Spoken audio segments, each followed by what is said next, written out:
Good afternoon and welcome to the Aga Khan Museum. My name is Henry Kim. I'm the director and CEO of the museum. And I'd first of all like to thank you all for coming to the museum on this beautiful Sunday afternoon. We always wonder, will we actually get people to come when the weather's so beautiful? And the fact that you're here, sitting here to come and listen to the fourth in our lecture series is a wonderful tribute, either to the fact that you've already had a lot of good weather already, or you're just motivated to come and listen to our lectures. It's a great pleasure for me to introduce the fourth of our lectures in this lecture series, our first annual lecture series, which is entitled Islam and Muslims in the 21st Century. Since the museum opened its doors in September 2012, just under 2 years ago, I'm very pleased to say that we've been home to a wonderful program of exhibitions, performances, lectures, and educational programs, which I think truly have opened the doors for people of Toronto to the arts and cultures of the Muslim world.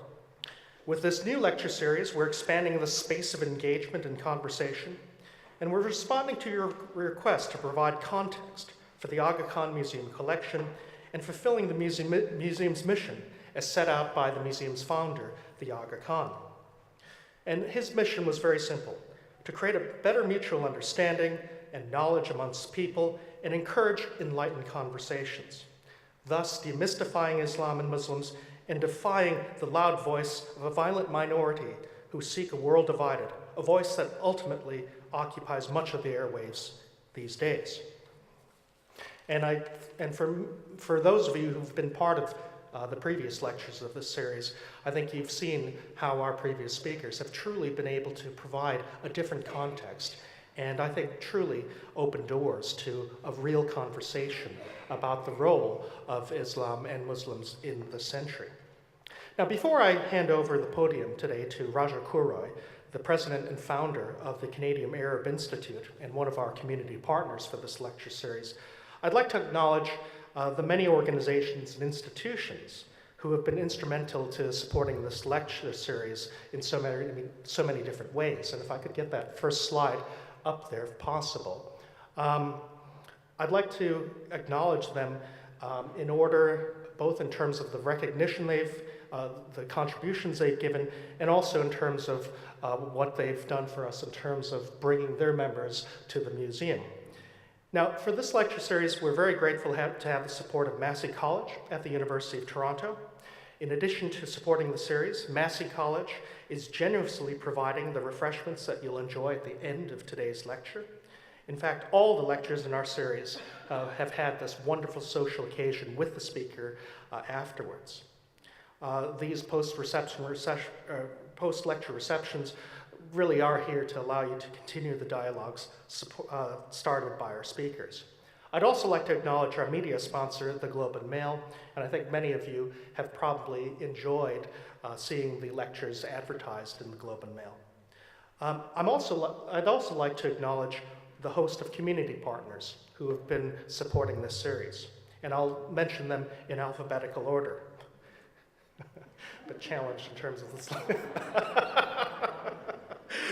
The Canadian Arab Institute, for whom Raja Kuro is the president and co-founder, the Institute for Canadian Citizenship, the Kiwanis Don Mills and Kiwanis Toronto Club, the Monk School of Global Affairs, the Noor Cultural Center, the Paria Trillium Foundation, the Ryerson University's MENA Study Centers, and the Tesla Institute. Having the support of our sponsors and our community partners is so important to us as a museum. It makes events like this possible, and it helps to further the kinds of conversations that lead to greater tolerance and understanding that should take place among people in the world today. So please do join me in appreciating all of them.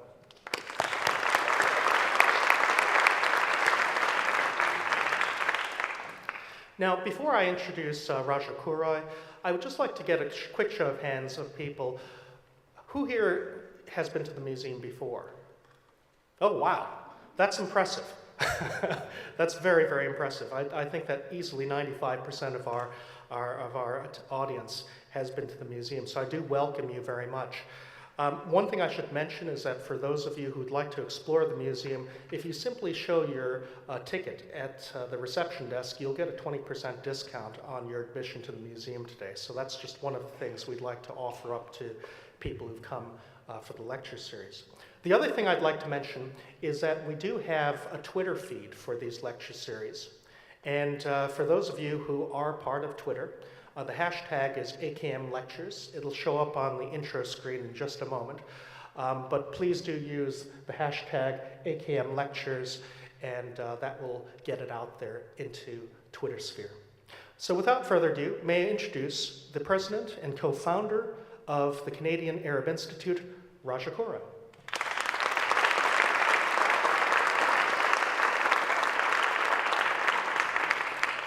Good afternoon, everyone. It's wonderful to have you with us today on this such beautiful afternoon. And it's my great pleasure to introduce my friend and colleague, Bessma Momani. Professor Momani is a professor of political science at the University of Waterloo and the Balsillie School of International Affairs. She is also a senior fellow at the Center for International Governance and Innovation, otherwise known as CG. The Brookings Institution, she's a 2015 fellow of the Pierre Elliott Trudeau Foundation and a Fulbright scholar. She has authored and co-edited over 8 books and over 65 scholarly, peer-reviewed journal articles and book chapters. Her most recent book, Arab Dawn, is an optimistic take on the Middle East. What you'll read in this book is nothing that you will read in the headlines and in the newspapers, or you will hear anywhere else, because it's based on realities on the ground. It's the title of the book is Arab Dawn, Arab Youth and the Demographic Dividend They Will Bring. The book presents a very starkly different picture from what you see on the news. The book is on sale at the store outside, and Professor Momani will be happy to sign it for you as you leave. Dr. Momani is a regular contributor to national and international media on the Arab Spring and on global economic governance issues. She has written editorials for the New York Times, The Economist, The Globe and Mail, Toronto Star, Ottawa Citizen, and many other reputable international newspapers. Please welcome Dr. Bessma Momani.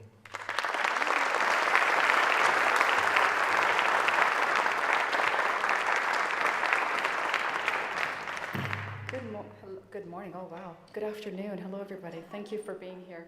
I'm going to walk on and off, so don't mind me. I want to thank you all for coming. I know that it's a beautiful Sunday afternoon, so having you here is hopefully testament to your great interest in not just the subject matter, but more importantly, your role as bridge builders. I think truly we need more people like you who really want to learn about this faith called Islam. So I want to talk to you about Arab youth, and there are a couple of caveats to my talk. Is my mic good?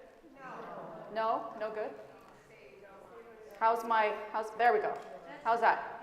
Very good? Okay, good. I'd like to have a little bit of a workout when I'm here, so I want to burn some calories while I'm at it.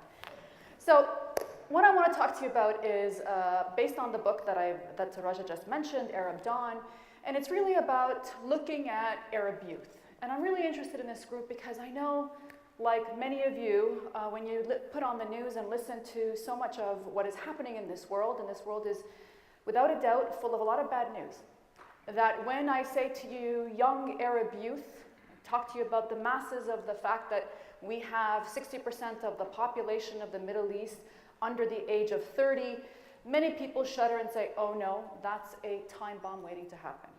And I want to flip that around and say, first of all, it's an asset. Youth is an asset to our society in so many ways.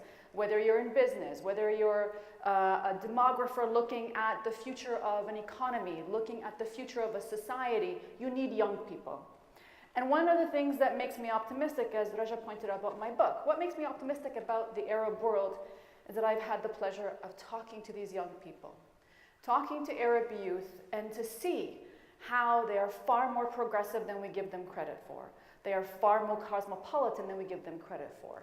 They're far more open-minded, and most importantly, they're very spiritual. And I think this is the last aspect that makes it very complicated for us using our typical Western lenses of things. And so bear with me, I'm going to explain to you a little bit about what I found in my research of what these Arab youth, the values they hold, the way they think, and why they keep me optimistic. So, one of the things that I want to just really kind of reiterate is that they have hybrid identities. They are not your previous generation of Arabs. And I think for many who are looking at the Middle East, and these are like typical Middle East cities pictures in the 1950s, particularly in the Levant, in the northern Africa, not necessarily in the Gulf, so there's a little bit of a caveat here. Often people will lament and say, well, the 1950s, you look at, that's Damascus up there. Down here, that's Alexandria on Stanley Beach. You would not find a woman wearing a bikini on Stanley Beach today in Alexandria. Look at the University of Cairo, 1978 class. So many of the women there, none of them wearing the hijab. And for many people, that wearing the hijab has become that quintessential rise of Islam. And there is an Islamic revivalism. There is definitely revivalism. You cannot deny, I think anybody who's a frequent traveler of the Middle East, as I am, as many of my colleagues are, will comment on the rise of Islamic identity. There is a revival. But one of the things that I want to point out and really just hit home to everybody here is that revivalism is spiritual. That revivalism is not the dogmatic sort of, I think, scary, draconian, religious revivalism that we think of. And every generation, I would say, I think I can always tell a generation of thought leaders on this, because for many, the changes, if they're watching the news in the 1970s, early 1980s, it was the Iranian Revolution. And then others will point out it was 9/11. And today we're watching ISIS and we're saying, oh my, is this why we see this revivalism? We have to keep in mind that is such a small segment of the Arab society, and more importantly, I think we've got our analysis all wrong. One of the things that I think we have done to our own error in understanding the world today is that we've created this clash of civilization and our mentality about what is Western and what is Arab. And when we talk about the Western world, we are talking about what we know, modern, liberal values, ideas like individualism, democracy. These are the essence. If you are a student of philosophy and interested in Weberian thought, if you are a student of democracy, de Tocqueville, all of the great philosophers, this is the list of values that we're taught as what is Western, right? We are taught that Western society is consumerist, wants meritocracy, equality, and of course, secular. The Arab world, if you pick up whether it's the work of anthropologist Patai, other philosophers who tried to characterize the Arab world, they've pretty much done the opposite and flipped the list, right? And so you have everything but. You have Islam, faithful and organized religion, top-down, hierarchy, communitarians, deference to power. I love this. Deference to power is basically, this idea that that person who has might is right? That somehow we believe that the Arab world is characteristically got all of these values.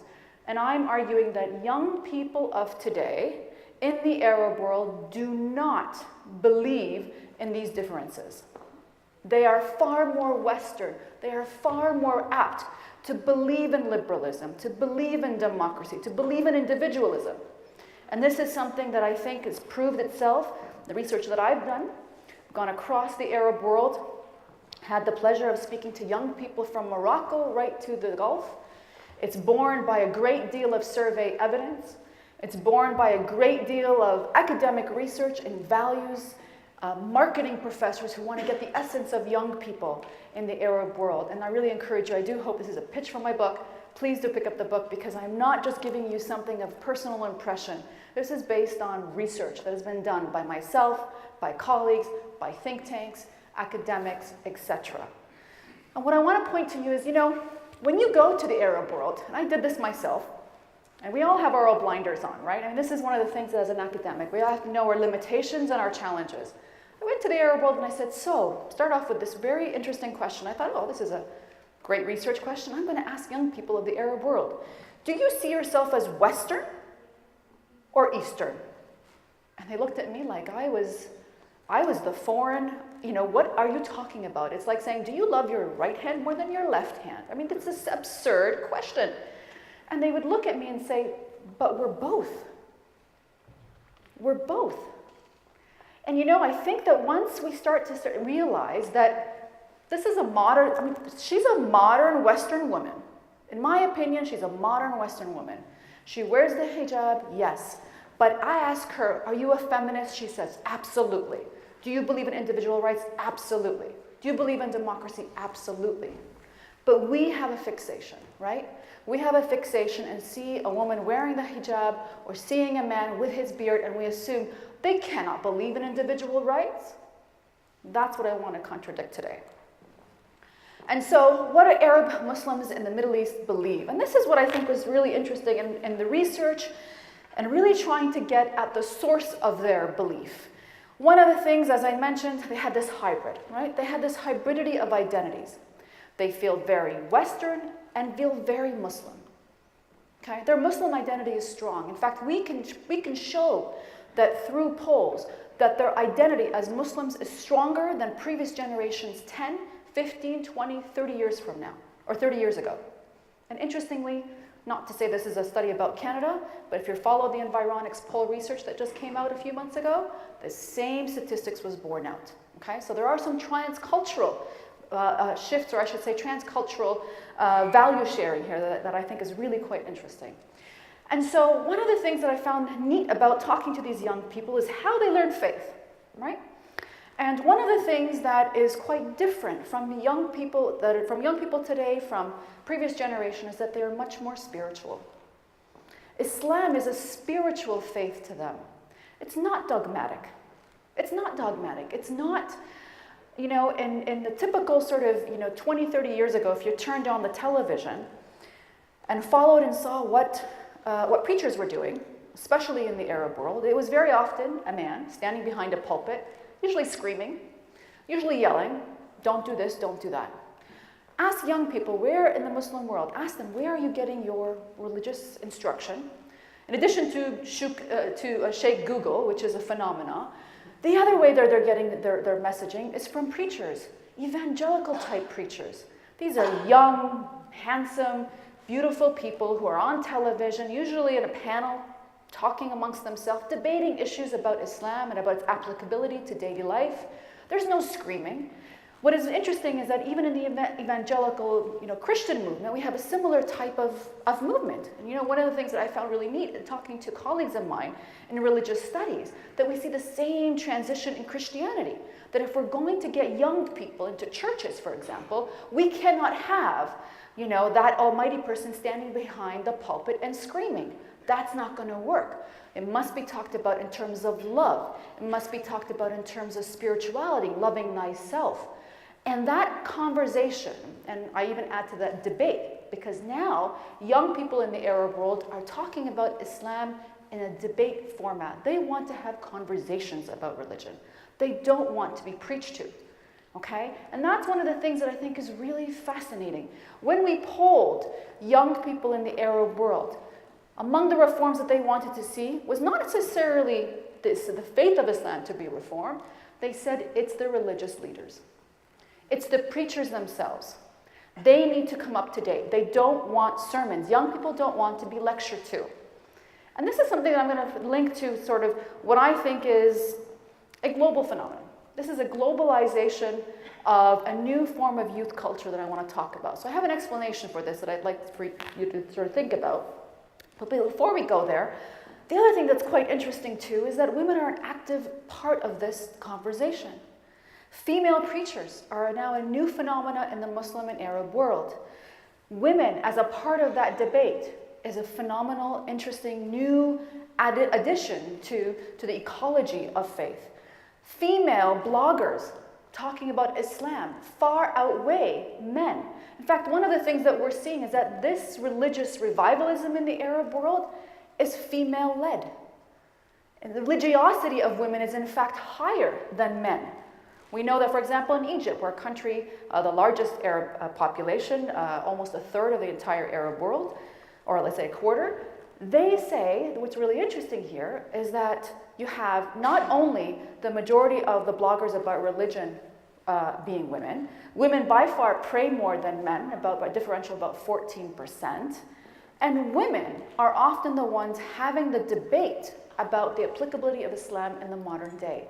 It's very much a female-centered one. Again, looking at that picture, that's not an oppressed woman, right? This is what I want us to remember. The young Arab female is not an oppressed woman. And increasingly in very sophisticated household polls, and looking at also why women choose to wear the hijab, by far the number one answer, because I love myself, right? It's not to say that there isn't societal pressure. Increasingly there is. It's not to say that there aren't families who do in fact put pressure on their daughters, but in private household surveys, the vast majority, in the 80 percentile, claim they did it because they love themselves, okay? That's what I want to get that message out to you, that it's really about a spiritual awareness that's happening in the Arab world. We're not used to it, but they are embracing it. When we talk to young people across the region, one of the things that's so interesting is the conversation about women in work. Again, going back to that previous dichotomy that I showed you between Western and Arab or Western and Islam, this idea that women would take a back seat is no longer the case. The vast majority of young people expect that they will have partners that will work. Women today want to be active in the public space. And one of the things that I love about, really getting at the core of this, and I'm going to reframe this back to this notion of individual rights, right? What is this idea of individual rights? It's to say that I deserve better, I want to determine my own choices, I want to chart my own path, okay? This is the essence of individualism that we are taught is a Western liberal value. Well, there's no greater, if you will, marker or proxy for that than asking people about choosing a spouse. And so one of the things I love about the statistic that I have on there is that Saudi Arabia, which has official sex segregation between men and women, okay? It is by far the outlier of the entire Arab world. There's no other country in the Arab world that either forces women to cover their hair, as is in the case in Saudi Arabia, and it's the only country in the Arab world that also has official segregation of the sexes. And yet, even in Saudi Arabia, 64% of young people want to marry for love. 64% of young people expect to choose their partner. Imagine having to go against that entire structure and still be of that individual notion of wanting to determine their own path than what we see here in Saudi Arabia. And if we look at across the Arab region, the numbers are through the roof, almost 100% in some countries. Absolutely they expect to marry for young people. I'm giving you sort of the outlier, the extreme. So if I can be optimistic about Saudi Arabia, I think we can be optimistic about the Arab world. So what's going on? Arab youth are different today. Arab youth are fundamentally different than previous generations. I want to argue that it's not just about Arab youth, it's youth culture. It is happening in my classroom as a professor who's been teaching for 15 years. I've seen it in a generation, how young people learn. And this comes to the core of what I think is the essence of young culture today. The youth culture today wants to debate. Youth culture today wants to talk. Youth culture today wants interactive learning. Some say it's because they're on these little gadgets all day, right? But it's also about power and authority. Okay? 20, 30 years ago, power and authority meant something. It meant deference. It meant we had to give not just respect to that person in position of authority, but more importantly, we assumed that they must know it all. That they know something that I don't know, right? We delegate authority to that level because we assume that person in power must have something that I don't have. An educated young society that has access to information at the palm of their hands means that today they no longer see authority and power in the same way. Not only is power and authority exposed, right? We see this in every scandal that could arise. We see this in the reality that information is accessible to all of us. And young people today don't look at power and authority in the same way as previous generations. We see it in the raising of our children, right? We see it in the raising of our children. I often joke and say my mother, a good old Middle Eastern mother, used to stare at me like this and I would just quiver. I knew what she wanted me to do. Today, we have to convince our young people. Today, we have to talk it out. It's in our parenting style. And that's a reality of youth culture today. They are far more inquisitive. They want to debate. They want to discuss. They want to be convinced. And they don't want to be preached to. They don't want to be told. And take that and extrapolate that to a society, right? It means today power is harder to implement, to hold. And it means that a generation of young people across the world are far more inquisitive, far more knowledgeable, and will not take power and authority as a given. They must be convinced. And I think you can look across the world and we can talk about this in a whole number of different sectors, and I think there are plenty of really great academic philosophers and others who are really trying to get an essence of what is going on in our society. But at the end of the day, for young people in the Arab world, it's because they're far more educated than ever. Today in the Arab world, the chances of them having a university degree have far exceeded any, policy goals that were set 10 to 15 years ago. We've seen a doubling of universities across the Arab world in the past 10 years, from 200 to 400 universities across the region. Women today exceed at all campuses across the Arab world. Every campus across the Arab world has far more women than men. Okay? This is a society that is educated. In fact, Arab women today are the fastest growing in terms of globally. Women that are being educated, they have the fastest rate of increase in education. And this is something that is changing the structure of gender relations. This is something that is changing the structure of society at its core. And what I want us to really think about here is that this encourages debate, because young people who are educated say to themselves, I know better. I can't be duped. You need to convince me. I'm an educated person. This is something I kept hearing from Morocco right to the Gulf. Young people say, to those leaders, convince me, explain to me, tell me where your policies are going to do us well. Tell me where that public expenditure is going. I want to be involved. It means democracy. It means they want accountability. It means they're questioning people in authority. And if this sounds familiar, it is the Arab Spring. The Arab Spring at its core was this fundamental questioning of people in office, in political office, to say, we deserve better, show me the books, you are corrupt, don't blame external forces, tell me why you deserve to be in that seat of power. This is fundamentally the questioning of authority taken to the political level. And Arab youth very much exhibit that questioning of authority, from the street to the education institutions of universities and schools, to the family, okay? And it's happening in Islam. It's happening in faith, okay? One of the things that I think has perpetuated, or I should say accelerated this, is the high connectivity, okay? Connectivity in the Arab world, in some cases, is at 85 to 100% in parts of the Gulf countries. In parts of the Levant, we're at 85%, and it's only going to get better. 3G, 4G technology, the whole entire ecosystem of telecommunications is at the cusp of being revolutionized yet again. We thought we went from wire to wireless, and now we're going into the smartphone era. A smartphone is going to be less than $50 in the coming years. That is going to put a modern computer in the hands of every young person in the Arab world. That Arab revolution that we saw 5 years ago is not going to end. I think actually it's going to be very much continued in the coming years. We also see that Arab youth are going it alone. One of the things that part of this new awakening is this new desire for entrepreneurialism. One of the things that's so fascinating about young people today is they want to create new innovations. They want to be, take their ideas to the market, and they're going it alone.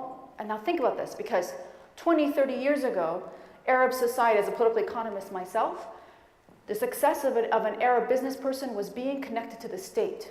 If you didn't have the government in your back pocket, or vice versa, you are not going to succeed. Young people today say, I'm not interested in the state anymore.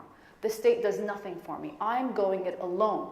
And entrepreneurialism today in the Arab region has the most favorable rating in terms of respect from both youth and increasingly from families than anywhere else in the Arab world. Fascinating. So let's think about this. What am I telling you? Not just because of this questioning, but because of this essence of saying that authority and power does not mean the same thing it did 20, 30 years ago. We are seeing a breakdown of the social contract. Now, as a political scientist, that makes some of my political science colleagues very, very antsy. I look at it as an evolution. And I think one of the things that has come out of my research is that young people today want to see the old social contract fundamentally change from the bottom up. The old social contract in the Arab world was, we give you lots of goodies, right? We give you state services, we give you state goods, we give you everything from subsidized rent to subsidized healthcare, and you ask for nothing. And if anybody looks at the petrostates of the Arab world and the Gulf, it's a perfect example. You buy political apathy, right? Give out all these goodies and don't expect democracy. Well, good old globalization has made that more difficult today. Governments don't have the ability to give out goodies to the people.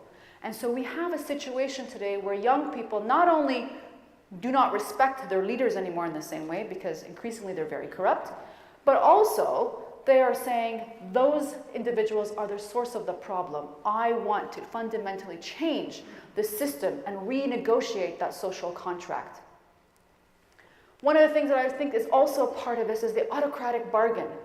This very idea that might is right, that I will be the head of this country and you must obey because I know something that you don't know. That's gone. There's no longer that sense that somehow that person in power must know it all and must be the person that we give deference to. That questioning of power is happening from the bottom up throughout the Arab world. This means we see absolutely very positive support for democracy. 86% of young Arabs want democracy. And this is something that I think continues to baffle us because we do see the rise of faith, right? We do see the rise of Islam in many parts of the Arab world. And often we still have these blinders on that somehow societies that are not increasingly secular cannot be democracies. The Arab world has changed that argument. The Arab world today, young people say, I can have it all. I want my individual rights respected. I want democracy, but I don't want organized top-down religion. And yes, I will be more spiritual. I will exhibit my faith in ways that my parents' generation didn't. In fact, one of the things, I'll just tell you a little story that was so interesting, is that I was interviewing this one woman in Cairo, and she would say to me things like, and she was in her 50s, and she would say, you know, I fought in my 20s for the right of women not to wear the hijab. And now my daughter and my young granddaughter are talking about wanting to wear the hijab. Something is wrong. And this is I think the conceptual problem we have. She was trained in a very typical Western liberal sense, right? A woman who is going to advance, a woman who is going to be truly liberated, cannot be wearing the hijab. This is the fixation we have in the Western world. The Arab world is turning that upside down and saying, no, I'm an individual, I'm a feminist. And I heard this, the granddaughter speaking to her grandmother, she says, I'm a feminist. Thank you for all that hard work that you did in your youth. Grandma, I actually feel as a feminist. And part of being a feminist is I have the individual right and choice to want to wear my hijab. And it's a spiritual one. Again, it's back to this idea that young people today see their spirituality in very individualistic terms. And that does not mean that they are captured by this idea that Western values don't fit in the Arab world. They very much want meritocracy. They very much want equality. Because young people who are educated say, I want to compete for that position. I want to have the same opportunity as the next person for that position. I don't want a system where there is corruption. I don't want a system where if I'm not from the right tribe, from the right clan, from the right race, the right sect, I won't get that job. Okay? This is the evolution in thinking in the Arab world. And it's hitting that glass ceiling that we see today with leaders who continue to very much treat young people as though they should not only accept the system as it is, but increasingly as a threat to their order. And I think anybody who's followed the Arab Spring can really see the essence of that playing out. Increasingly also we see that there is a great admiration for global citizenship. This is something that I think continues to be argued that somehow young and particularly Arab youth today, Muslim youth, somehow are more particularistic. In other words, they're more clan-like behavior, that they don't see themselves as global citizens. They don't see themselves in cosmopolitan terms. And quite the contrary. One of the things that I found so interesting about the people that I spoke to is they saw themselves as global citizens. They increasingly relished in diversity of their countries. They wanted to have friends who were from different faiths. They wanted to travel the globe and experience life. And that's something that I think we continue to put these blinders on in thinking that the Western world, or I should say the Eastern world, the Arab world, is continuing to want to block Western culture. On the contrary, young people today relish in Western culture. There's a little picture there of those two young boys eating a hamburger. Now, some of that is consumerism, but this is also individuality. This is the idea that people have choices and want to have choices about their daily lives. Then they don't want to be told, whether it's from what products are on our shelves to the way society has to behave. All of that sort of top-down messaging is very difficult today in the Arab world because you have a young society that are consumers not just of products and hamburgers, but consumers of ideas. They go online and relish in learning about different societies and want to bring in, again, the best of the world into their own countries. So, I want to leave you with a couple of messages. I think we are all watching today, and unfortunately we're looking to the news just today, this morning, and see some of the awful things that are happening. And I want to just bring out facts for you, because I think we're all watching what's happening in the Arab world with a great deal of anxiety. I am optimistic about the Arab world. I'm optimistic because I look at this generation and I know they will be the future. I look at this generation and say to myself that I know it's very difficult to take a 20-year-old, or the average age of the Arab world today is 17, very seriously. 10 to 15 years, they are the decision makers of their society. In 10 to 15 years, they will be the technocrats. In 10 to 15 years, they'll be the decision makers. They will be taken seriously. So have faith in the reality that that demographic of young people will be the majority. And the older generation that looked at power and society in fundamentally different ways than this young generation will no longer be able to rule. And this is one of the things that keeps me quite optimistic. You know, young people in the Arab world talk about how they want to be the best. They want to bring the best. They want to bring the best of the entire, the Western world, the Eastern world into their societies. They talk about, they love the fact that they are Arab. That means they love family. They love their culture. They love their food. But that does not mean that they cannot bring in democracy. That does not mean that they cannot bring in gender equality. That does not mean that they cannot bring in the best of the Western principles that we all value and hold dear. Finally, for all of you who say, well, as I said in the opening remarks, that young people, when political scientists like my colleagues might hear the word young people, majority, Arab world, Muslim world, oh no. Now, of course, we look at something like a phenomenon of ISIS today, which I'm sure captures the imagination of all of us. But keep in mind here, ISIS, in its heyday, in its absolute heyday, was about 50,000 fighters. I can tell you all about the figures and numbers, take out some of the foreign fighters, which include, Western fighters as well, but even, let's take the 50,000 number. That accounts for 0.0001% of the Arab world. Why do we give that 0.001% so much of our oxygen and time, and we cannot acknowledge that there are 99.999% of the Arab world that deserve our attention? So I hope what you've learned today is a little bit about introducing you to that 99.99%. And think about the fact that the Arab world is not only at the cusp of change because of that demographic, but it's also at the cusp of change because globalization and all of the great things that come with that, from information communication technology to the fact that young people are increasingly well-traveled, the fact that we have the largest group of foreign students, exceeding even China and India, which we think is a very, if I'm on a campus at the University of Waterloo, I see a lot of students that may be from China, a lot of students from India. Arab students today exceed that of China and India, believe it or not. Take comfort in knowing that they are coming to the West to learn not just the great things from our institutions, but also they are taking home their values. They're taking home ideas. When I spoke to them and asked them, give me the top 2 things that you would take back to your home country. You know what these students said to me, the Arab students? 1, multiculturalism. 2, environmentalism. And so put that all together, and what I want to paint to you is an Arab region that's changing, an Arab region that I think deserves more of our time and attention. And I hope that through this book that I've written, you have a chance to discover what the 99.99% really think about the world. Thank you very much.